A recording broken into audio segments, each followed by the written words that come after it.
and the chief guest of today's inaugural function, African travel writer, Mr. Tete Michal K. Pomasa, Padma Shri and Padma Bhushan awardee Indian filmmaker, Mr. Jahnu Borua, Sri V.V. Pyarilal, former director, Ministry of Culture, Assam, and former member secretary for India, Indira Gandhi National Center for the Arts and focal trustee. The two focal trustees who played vital roles for holding the first edition as well as this second edition on this campus of Dibrugarh University, one of whom happens to be eminent novelist, short story writer, and columnist, a recipient of Katha Award for Fiction in English, Sri Dhruva Hazarika. And Sri Rahul Jain, the managing trustee of Focal and curator comes chief coordinator of the first as well as second Dibrugarh University International Literary Festival, who happens to be another literary enthusiast. And other respected members of the team of Focal. Chairman of the organizing committee, Professor Midul Bordloi, and his team from Dibrugarh University. The main person behind the screen from our university, actually Dr. Paramananda Honua, Registrar, Dibrugarh University. Distinguished writers, guests, our former Vice Chancellor, Professor K.K. Deka, former Vice Chancellor, Hoti Khadhani Vishwavidyalaya, Professor Jyotipasad Saikia, our former retired teachers and former Vice Chancellor of 3 universities, actually, thus I am going to mention Majuli Cultural University, Professor D. Nath, our present teachers, employees, students from our university and our affiliated colleges, members from civil society and media persons. It is a great privilege to welcome you all to second edition of the Dibrugarh University International Literature Festival 2025. This event brings together a diverse group of thinkers, writers, and scholars for a meaningful exchange of ideas. I am honored to stand before you today as we begin what promises to be a significant and inspiring 4-day-long gathering. Actually, I am not from the literature field. I am from the Department of Statistics. Please, pardon me. I would like to thank the Foundation of Culture, Arts and Literature, in short, Focal, for their collaboration in organizing this event.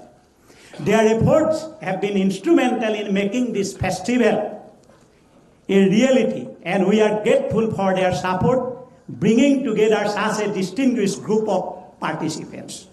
At Dibrugarh University, we place great importance on intellectual exchange. We believe that knowledge grows when ideas from different cultures, disciplines come together. This festival is a perfect example of that belief. Writers, scholars, and students from various parts of the world are here to share their work and ideas, and we look forward to the discussion and insights that will emerge over the coming days. Literature plays a vital role in society. It helps us understand our histories, our current challenges, and our aspirations for the future. Through literature, we can explore different perspectives and learn to think more critically about the world around us. In a rapidly changing global landscape, literature remains a steady force that helps us address complex issues and understand the human condition. This year, we are joined by over 120 authors from more than 25 countries within this gathering. The diversity of voices present here highlights the universal nature of literature. Each author brings a unique perspective, And we are fortunate to have this opportunity to hear from so many different corners of the world. It is through these meaningful exchanges that we can gain a deeper understanding of our shared humanity. The timings of this festival is significant, particularly in the light of India's National Education Policy 2020. The NSP calls for a shift towards a more holistic approach to education, one that encourages critical thinking, creativity, and the integration of diverse fields of study. The policy recognizes the importance of humanities, arts, and culture as essential components of education. Literature is at the heart of this approach. It allows us to engage deeply with both our own culture and the cultures of others, helping us to understand and address the issues that shape our world. This festival reflects the spirit of the NEP, National Education Policy 2020, by bringing together voices from around the world and encouraging cross-cultural dialogue. It is an opportunity for all of us, students, scholars, and writers, to exchange ideas, challenges our thinkings, and contribute to a broader understanding of the world.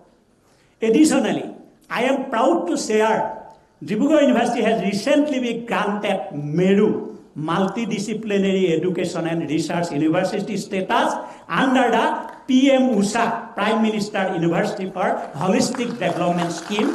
We have got it. This recognition marks an important step to the development of our university.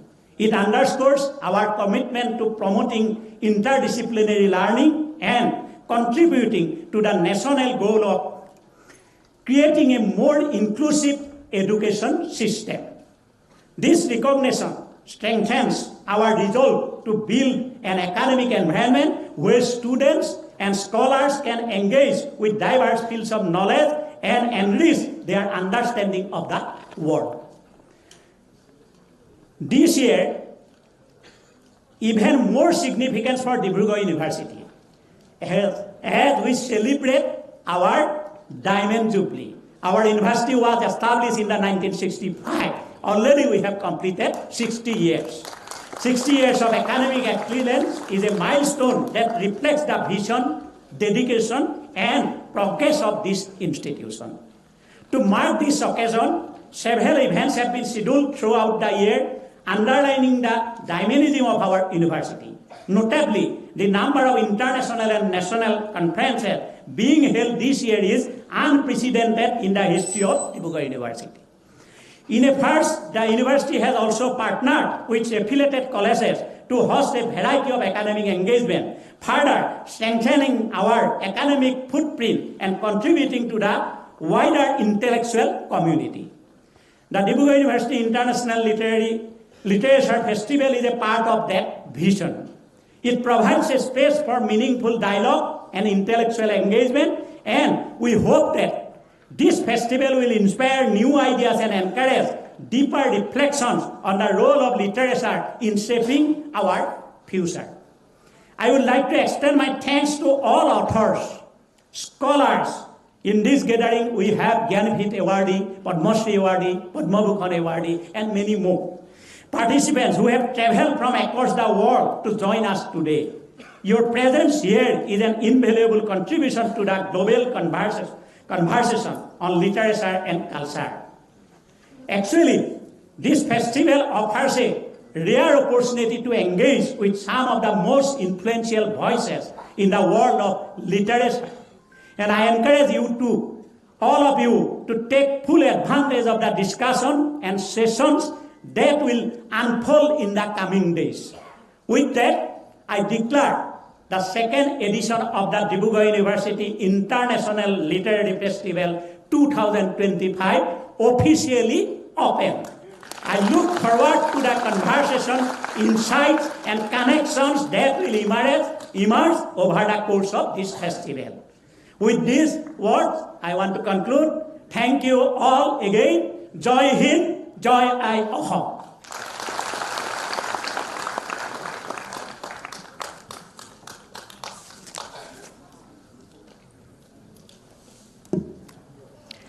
Sincere gratitude to Honorable Vice Chancellor Sir for his insightful inaugural address. Now, I would like to request Honorable Professor Nogen Khoikia Sir, the chief guest of today's ceremony, to grace us with his insightful words.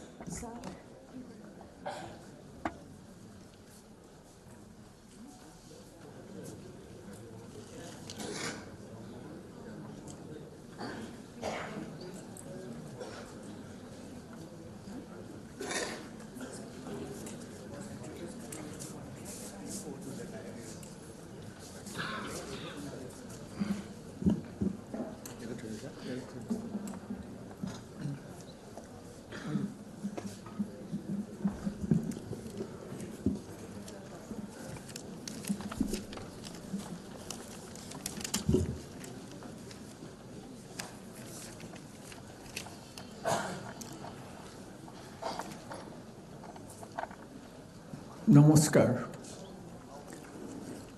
Professor Jiten Hazarika, Honorable Vice Chancellor of Dibrugarh University,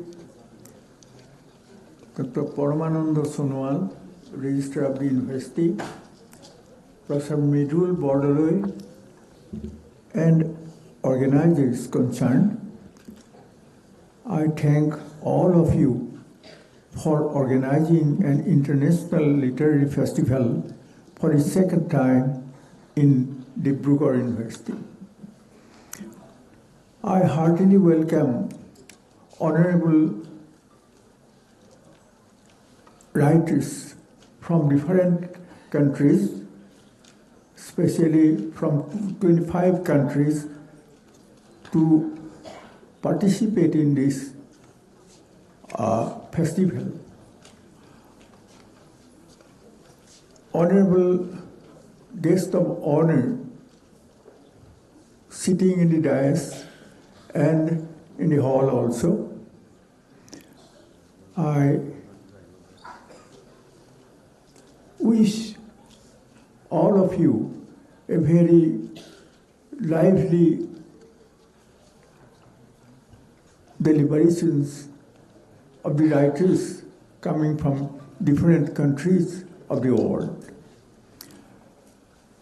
No doubt, languages are different from each other, but the human thoughts and feelings, in spite of many differences, are very much identical to each other.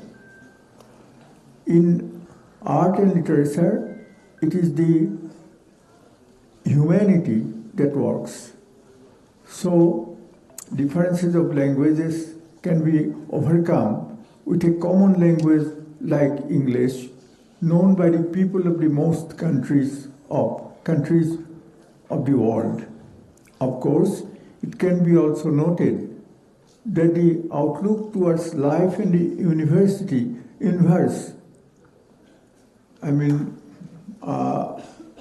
human activities may differ from each other, but human nature is identical from the days of Plato and Aristotle of the West and Bharata and other masters of art and literature of India, in spite of their own individual theories, seems to be different. Even then, humanity is the main point to judge the works. Not only in Indian religion, but in all religions, God is invisible. But to represent God for the common people, God is projected either in the form of special human like Krishna in India, and sometimes Jesus Christ to be the Son of God. In Islam, God is completely invisible, but Muhammad prepared some rules for the people to observe strictly for the peaceful world. In spite of this different outlook, art and literature depict human beings with their human thoughts, feelings, and sentiments according to their own observation and imagination. Sometimes I myself think of the four characters of Vladimir Estragon, Lucky and Pozo, depicted in the drama of Waiting for Godot by Samuel Beckett. The four characters from morn till night repeat the same meaningless works and wait for Godot, a character unknown to all. Again, in the next day, the same scene is repeated. If we look back to our own life, we also begin the morning with some same type of works, and at night we sleep without knowing for whom we are waiting. Godot is not God, maybe the time of our death. Everything born in this world is to meet death at last. But in Indian philosophy, after death, the invisible power that keeps everybody and everything alive, after the physical death, the power changes its place, but the invisible power doesn't die. Since science and technology have been changing our life per minute, even then, the human thoughts, feelings, and sentiments working powerfully in our life. So we see that in spite of all these, outer changes, the inner human is working as it is. Therefore, time is changing, yet it is working without a stop. I hope the whole world is going in that way, and we are taking the same path from our life, from our time of coming to this world and the end of it, end of the journey. I hope your deliberations will present new thoughts and ideas to make this festival a grand success. I wish all the best. Namaskar.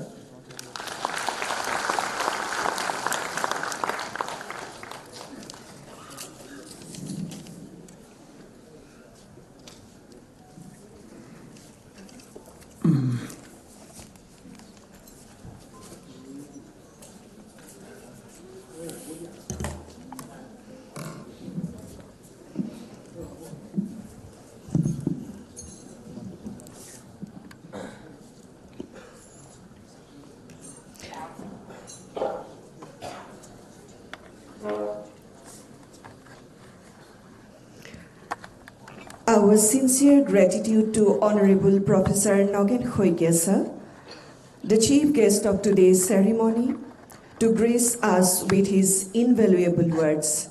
Sir, who was also a former professor of our university, is always an inspiration to us, and we hope for the guidance and blessings from Sir in future too. Respected all, may I now invite Sir Tete Michel K. Pomesi, respected guest of honor of this morning, to enlighten the audience with his invaluable words. Sir.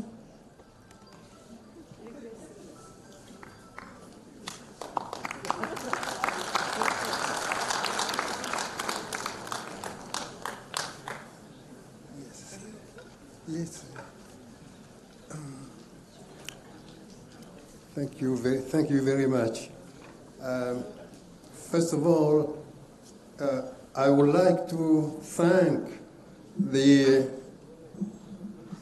Dibrugarh University and Focal for the invitation, giving me the great opportunity to tell about my two beloved countries, Togo, with our snake worshippers in the sacred forest, and Greenland, a treeless and a snake-free country. In Togo, I was brought up in a country where the sun shines every day, but I run because I was so afraid of snakes. I ran away at the age of 16 after having read a book about Greenland. It took me 8 years to travel across West Africa, the whole of Europe, and when I arrived in Greenland, I was 24 years old. In the south of Greenland, I was surprised that, yes, it is a country I could see no tree.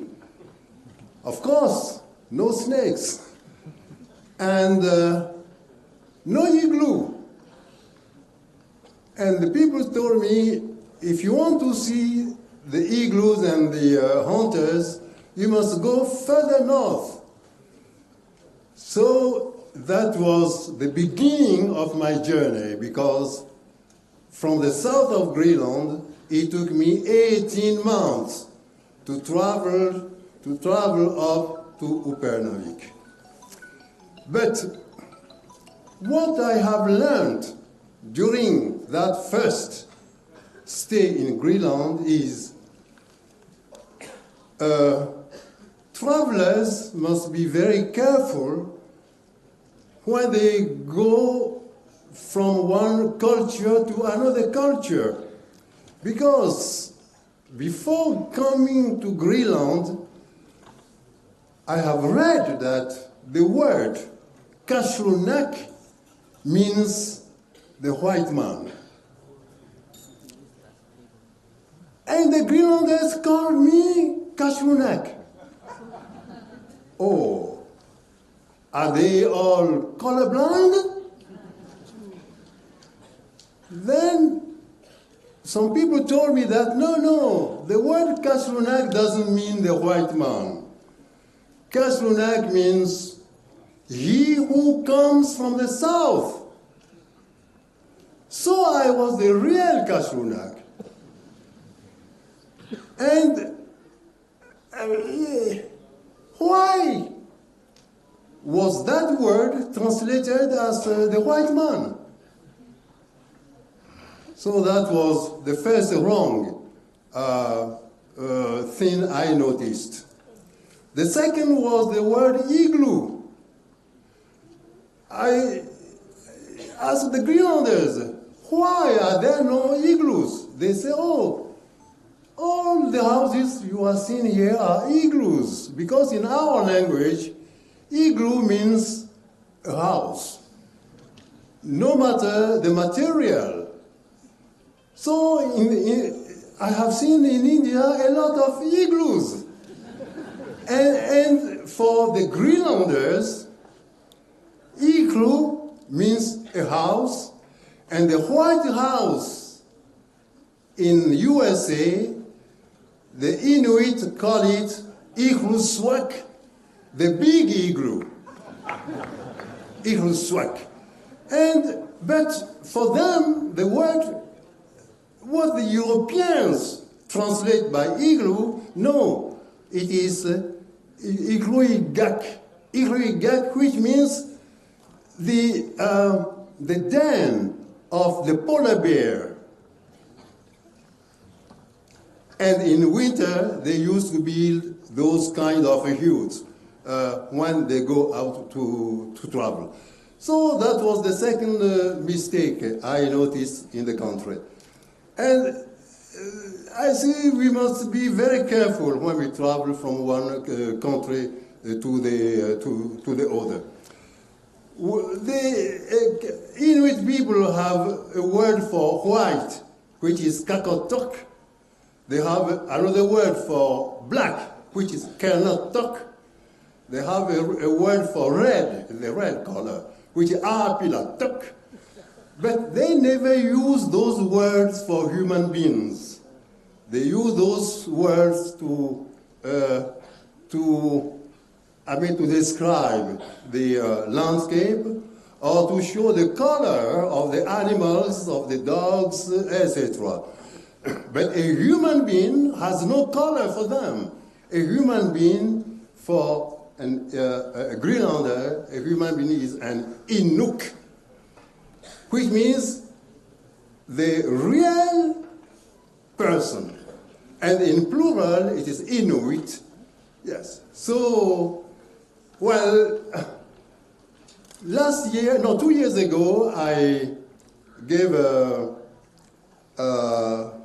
an interview with a Danish newspaper called Jyllands-Posten and to the German Der Spiegel. One of them asked me, Tete Michel, today, which advice can the Tete Michel of 84 years, which advice will he give to the Tete Michel who was 16 years old? I said, oh, no, I am so humble that I continue asking advice from the Tete Michel of 16 years old. Because thanks to his visionary, I have crossed a lot of cultures. And I also told those newspapers that if Greenland were a woman, she would be my wife. And today, or yesterday, some friends among you asked me, what do you think about someone who says he will buy Greenland? I say, oh, I hope it is a joke. No, I will never sell my wife. Because I love my wife and I am not a slave trader. But that person will surely hear from me. I and my Greenland friends have our own reply for him. Thank you very much. Yeah.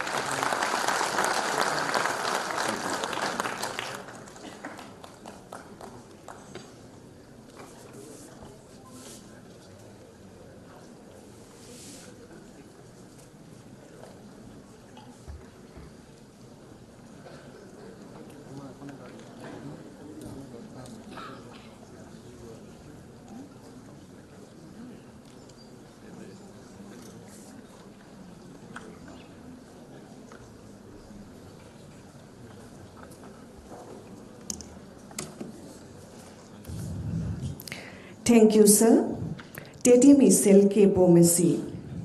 Respected all, before proceeding to the next agenda, let's take the opportunity to felicitate from Dibrugarh University to the two prominent personalities who are the guiding force behind the Dibrugarh University International Literature Festival 2024 and also 2025.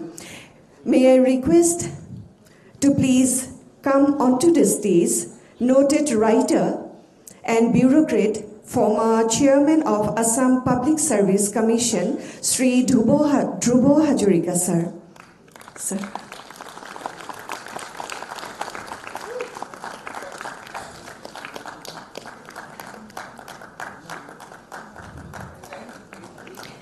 Eminent writer and an active member of Focal, Sri Dhrubo Hajorika, sir, is proceeding to the stage.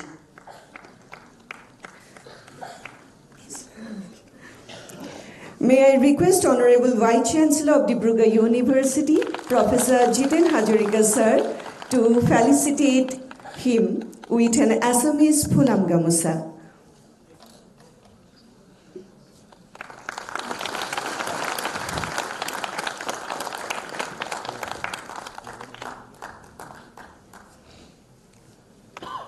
Thank you, sir. We would like to invite onto the stage the Chief Coordinator of the Dibrugarh University International Literature Festival, Managing Trustee and Curator of Focal, Sri Rahul Jain ji. And I would like to request respected Registrar Dr. Paramananda Khunwal sir to please felicitate him.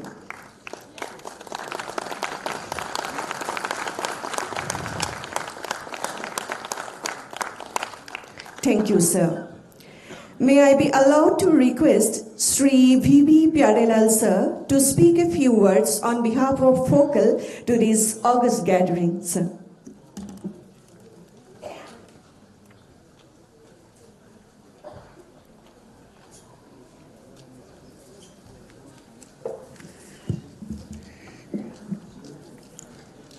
Respected chief guest of this prestigious gathering, Dr. Nagan Khoikia sir, Honorable Vice Chancellor of Dibrugarh University, Sri Jiten Hazarika, Honorable Guest of Honor, Mr. Ted Michel Pomasi, and renowned filmmaker Sri Janu Barua, authors, poets, my young friends, faculty members of this university, and intellectuals who have gathered here. I request Ted Michel to come back to Dibrugarh next year also. We will ensure that there are no snakes coming to attack you. Okay. My sincere good wishes and hearty welcome in my capacity as a trustee of Focal. Focal, as you know, it stands for Foundation for Culture, Art and Literature. And this trust was formed 3 years ago when a few of us, like Dibrugarh Hazarika, Janu Barua, all of us gathered over a cup of tea. Janu Barua, Dibrugarh Hazarika, then Kalyan Chakraborty is a senior IAS officer here, Pavan Kumar is here, Indian Forest Service, and Rahul Jain, of course, you have met him here, and Mr. Paparao, and Jayendra Chaudhary, former DGP. All of us joined together to form this Focal. This year, I think it was not mentioned here, the area of focus is Africa. So we have one among the senior most writers here, that is Ted Michel, and we have other writers from countries like South Africa and the other Guinea-Bissau and other countries in Africa. It is needless to say that our focus is promoting all that is good and noble in culture, in the arts, in their various avatars, and in literature. As you can see for yourself, Focal had interacted with the Dibrugarh University authorities as that, and the primary beneficiaries are our beloved students. I am surrounded by so many flowers, but these flowers are not so important for me. Our beloved students and scholars of this university and from other places, they are the greatest flowers we see in this gathering.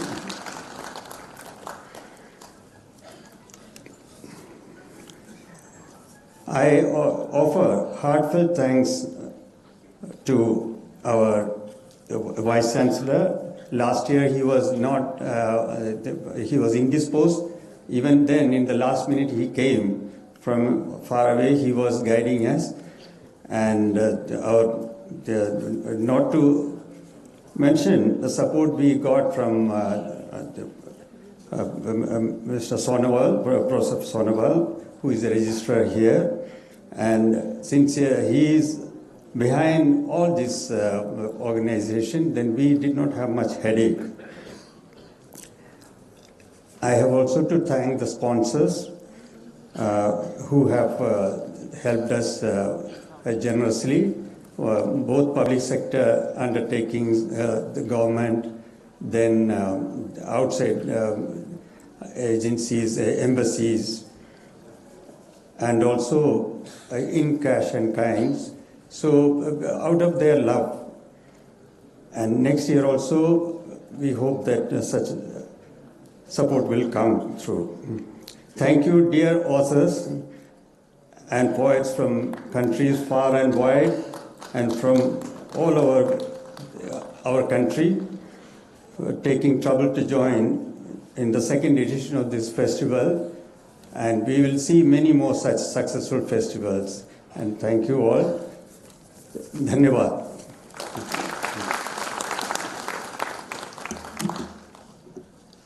Thank you, sir. Sri V.B. Pyarelal.